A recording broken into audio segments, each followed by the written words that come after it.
Si tu en as assez de cuisiner, mais que tu n'es pas prêt à passer au fast-food, voici une excellente nouvelle.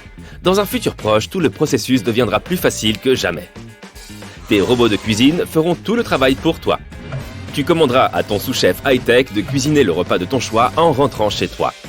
Il rassemblera les ingrédients nécessaires, les épluchera, les coupera, les fera frire ou bouillir et tout ce qui doit être fait. Tout ce que tu auras à faire, c'est de t'assurer que ces ingrédients sont dans le réfrigérateur ou acheter un autre robot pour les courses. La première cuisine robotisée a déjà été développée à Londres. Ce robot se compose de 2 bras articulés, de plaques de cuisson, d'un four et d'une interface à écran tactile. Il peut remuer, hacher, fouetter, verser et même nettoyer. Il est équipé de 20 moteurs, 24 articulations et 129 capteurs dans chaque main, qui lui permettent d'imiter les mouvements de vrais chefs humains. Il est encore assez cher, mais le prix pourrait devenir plus abordable lorsque des concurrents seront mis au point.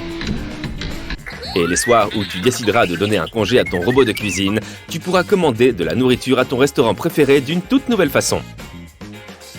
Tu l'appelleras pour passer ta commande, ils enverront les données à ton imprimante 3D et ta nourriture sera prête en un rien de temps. Il y aura une base de données de chaque saveur, couleur, forme et texture. Télécharger, imprimer, manger, ce sera aussi simple que ça. Il existe de nombreuses imprimantes alimentaires 3D dans le commerce et des restaurants où toute la nourriture, les ustensiles et les meubles sont imprimés en 3D. Les éléments que tu peux imprimer aujourd'hui sont limités aux procédés disponibles, mais cela va évoluer à l'avenir. L'impression 3D d'aliments consiste à créer des objets tridimensionnels à partir de fichiers numériques, une couche à la fois. Ce processus est plus rapide que les méthodes de cuisson traditionnelles. C'est comme mettre le glaçage sur un cupcake à l'aide d'une poche à douille. Tu alimentes ton imprimante avec des ingrédients comme du chocolat, du concentré de tomate, de la mousse ou d'autres aliments plus ou moins visqueux, mais pas tous en même temps. Et elle remplit un modèle que tu conçois toi-même ou que tu télécharges. Comme les imprimantes alimentaires 3D sont encore quelque chose d'unique, personne ne les utiliserait pour imprimer des œufs au plat ou faire cuire des spaghettis. Elles sont utilisées pour créer des formes et des designs exclusifs pour des repas gastronomiques. La NASA expérimente aussi la nourriture imprimée en 3D pour améliorer le régime alimentaire des astronautes. Ce type de nourriture est aussi une excellente solution pour les personnes qui ont des difficultés à mâcher et à avaler. Dans un avenir pas si lointain, chaque supermarché proposera des algues. Elles seront proposées dans toutes les variétés, du salé au sucré. Les algues sont faciles et rapides à cultiver et nécessitent beaucoup moins de terre que des cultures comme le soja. Et elles contiennent les nutriments essentiels, protéines, fer et antioxydants. Il y aura aussi plus de haricots, de légumineuses et de noix dans les rayons.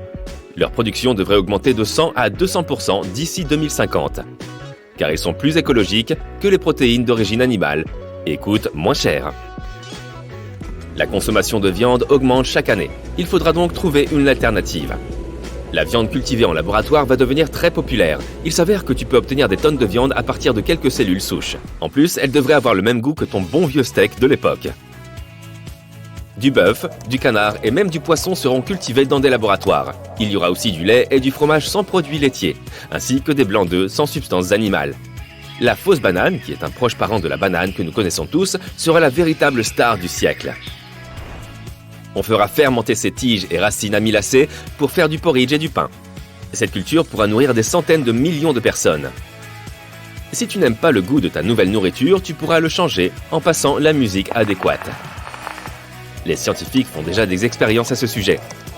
Les sons forts peuvent donner un goût plus croquant aux aliments, mais les rendre moins salés et sucrés. Donc, si tu veux épicer tes aliments ou les rendre plus sucrés, tu devras essayer de jouer des sons à haute fréquence. Les sons à basse fréquence renforcent les saveurs amères. De plus en plus de gens vont inclure des insectes dans leur alimentation.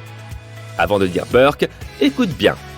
Ils contiennent autant de graisse, de protéines, de vitamines, de fibres et de minéraux que le poisson ou le bœuf. Ils sont sains, beaucoup moins chers et ont besoin de moins de terre et d'eau que les animaux. De plus, ils seront proposés dans des saveurs très diverses. Pommes, bacon, beurre de cacahuète, poisson, tu choisis. Les emballages s'autodétruiront et ne vivront que le temps que dureront les aliments et les boissons qu'ils contiennent. Ils seront faits d'algues et d'eau. Il y aura aussi des emballages d'huile faits de sucre caramélisé enrobé de cire, qui se casseront comme une coquille d'œuf. Les agriculteurs du futur utiliseront encore leurs mains pour leur travail, mais ces mains serviront surtout à appuyer sur des boutons et à tirer des leviers de commande. Les startups technologiques de la sphère agricole travaillent déjà à nous apporter ce futur le plus rapidement possible. Elles ont reçu des millions de dollars de subventions pour développer des logiciels, des équipements automatisés et d'autres technologies de pointe pour aider les agriculteurs à faire passer leur activité à un tout autre niveau. Des satellites surveilleront les champs depuis l'espace, envoyant des images aux agriculteurs. Les drones aideront à garder tout sous contrôle plus près du sol. L'éclairage LED passera à la vitesse supérieure et chaque culture bénéficiera de conditions de lumière parfaites. Une meilleure photosynthèse signifie des rendements plus élevés.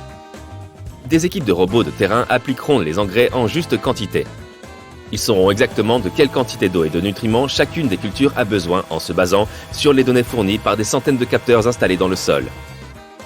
Ces capteurs garderont un œil sur la température, l'humidité et même la couleur des fruits qui sont encore en train de se développer.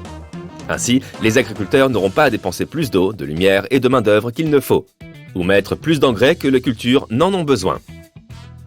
Ce sera une bonne chose pour les écosystèmes locaux. Beaucoup de ces idées sont déjà utilisées aujourd'hui, mais le développement de la technologie permettra d'aller encore plus loin.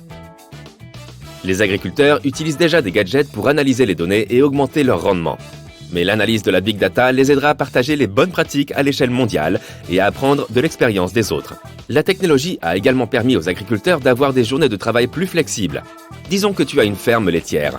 Tu n'auras plus besoin d'aller à la salle de traite 2 à 3 fois par jour, même pour allumer l'équipement. Les systèmes de traite robotisés feront tout le travail pour toi. D'ici 2050, les champs ou les cultures auxquelles nous sommes habitués ne disparaîtront pas, mais il y aura de plus en plus d'agriculture dite verticale. Cela signifie faire pousser des cultures dans l'environnement contrôlé d'une serre avec des couches empilées verticalement. De telles fermes sont moins affectées par la météo puisque toutes les cultures sont à l'intérieur. De plus, elles poussent dans de l'eau enrichie en nutriments au lieu de la terre, ou bien sont pulvérisées avec cette eau, ce qui signifie que ces cultures peuvent prospérer dans n'importe quel climat. Les fermes verticales ont également besoin de 99% de terre en moins que les fermes extérieures. Les fruits et légumes seront plus nutritifs grâce au progrès scientifique. Les produits que nous avons aujourd'hui sont le résultat de milliers d'années de sélection. Par exemple, les carottes n'ont pas toujours été oranges, et les pêches étaient autrefois salées. La dernière avancée consiste à enrichir les fruits et légumes avec des vitamines qu'ils ne contiennent pas, ou qu'ils ont en faible quantité. Des chercheurs australiens ont déjà réussi à découper des gènes d'un type spécifique de banane riche en provitamine A, et à les insérer dans une banane ordinaire. Les pommes de terre et le riz auront plus de protéines, et les tomates seront plus riches en antioxydants. Les aliments seront plus nutritifs, et nous en mangerons donc moins. Les agriculteurs n'auront pas besoin de faire pousser des plantes jusqu'au stade de la maturité pour savoir si elles auront les caractéristiques dont ils ont besoin. Ils le sauront à l'avance en analysant la composition génétique des cultures. Et, une fois que les produits se retrouveront dans les rayons, les acheteurs les scanneront rapidement et pourront les analyser jusqu'au niveau moléculaire. Nous saurons exactement ce que nous mangeons, d'où ça vient et comment ça a été cultivé. Sur ce, bon appétit!